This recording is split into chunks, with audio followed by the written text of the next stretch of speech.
And I was just sharing based on Genesis 27:22. And Jacob went near unto Isaac his father, and he felt him and said, the voice is Jacob's voice, but the hands are the hands of Esau. And I was saying that deception, the voice is saying something, but the hands are doing another thing. So the person says something, but they do something different. That's another hallmark. That's another sign of deception. So when you say someone is a deceiver, you tend to see that their voice will say one thing, like it says here, the voice is the voice of Jacob, but their hands will do another thing. So they say something, but their actions are different. You know how people say, practice what you preach? Like you're preaching something, but you're doing something different. And that is the gap that we see even in this end times. You could see a ministry, you could see the person preaching, and they are preaching everything as the voice of Jacob, but the hands are the hands of Esau. And that's because there is a sort of schizophrenia going on in that person. They have a voice saying one thing, but their hands are doing something else. Their voice is saying that of Jacob, their hands are doing that of Esau. That's another sign of a deceiver. In the end times, the person would say great swelling words. I think Paul mentioned this, great swelling words. They have a form of godliness. They appear like this, they appear this way, they appear that way. But in actuality, the life that they live is the hands of someone else, is the hands of Esau. So you can literally say, this is difficult for me to understand. Like, you said this, you appeared this way, but your hands seem like a totally different person, right? And then verse 23, Genesis 27:23, and it says, and he discerned him not. Isaac discerned Jacob not. So it's almost impossible for you to discern a deceiver except you have the help of the Holy Spirit. And that's where I'm going to end.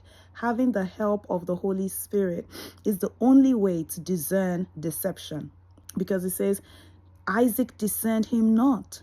You're not able to have that discernment. And that's why discernment of spirits is so important, because you have a situation where you have someone who has the voice of Jacob but the hands of Esau. How can you discern what's going on?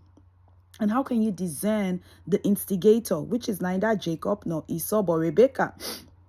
So you see, like, all kinds of things are going on in deception. There is the voice of Jacob, there is the instigation, the instigator, which is Rebekah, and then the voice of Jacob, and then the hands of Esau, all in this situation. It's literally, as a human being, especially with our own fallen nature, it's literally impossible to be able to discern what is going on. Even if you discern that, okay, this is the voice of Jacob and these are the hands of Esau, you do not discern the one that is really the instigator, which is Rebekah, right? And he says, and he discerned him not, because his hands were hairy as his brother Esau's hands, so he blessed him. So there is a force in this last days that desires to steal the blessing. You are blessed, right? It says Galatians 3:13, Christ has redeemed us from the curse of the law, being made a curse for us, for it is written, cursed is anyone that hangs upon a tree, that the blessings of Abraham may come, right, upon the Gentiles through Jesus Christ. And we receive the promise of the Spirit by faith. So you're blessed. You have the blessings of Abraham through Jesus Christ.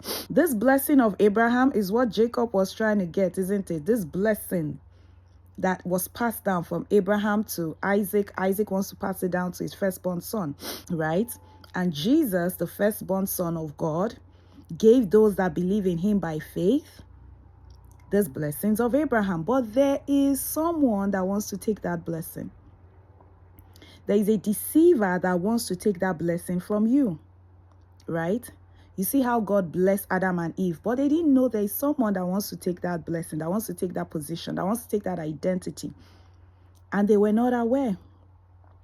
And there's someone that heard conversations. There's someone that is aware of a blessing that you have been given. And whether you know it or not, that blessing has great weight. And there's someone that wants to take it. And there's a force that is after it. And you cannot discern that force by your own self. You need the power of the Holy Spirit. You need to pray a lot. that the Holy Spirit may kick in and help you and begin to help you and give you those gifts. You already have those gifts, but they need to be kicked in. They need to be activated. You need to have faith that you even have those gifts, and they need to be activated, because the deception is strong. The deception is not something that you by your own self can even be aware. If you're aware of Jacob, if you're aware of Esau, you're not. If you're aware of Jacob's voice, you're aware of Esau's hands, you're not aware of the real instigator that is behind the sin. That is not even in the sin that we are reading right now.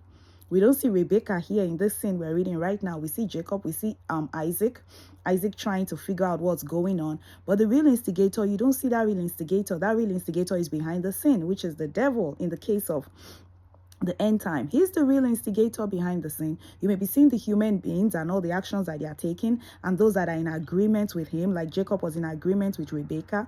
But you don't see the real instigator. How are you able to really truly discern what's going on? So he says that he discerned him not, because his hands were hairy as his brother Esau's hands, so he blessed him. Right? And so in this end times, I want to pray that, Lord, have mercy upon me. Help me to be able to discern what is actually going on. Not just what is going on in the sin, but also what is going on behind the sin. Because that's the real instigator. It's not the humans that we see. There's someone behind the scene. There's someone behind the door. There's someone whispering. There's someone saying things.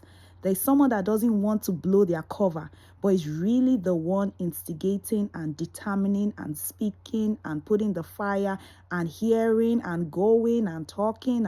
But all of that, they're doing it to be so careful that they are not found out, that nobody knows that it's them.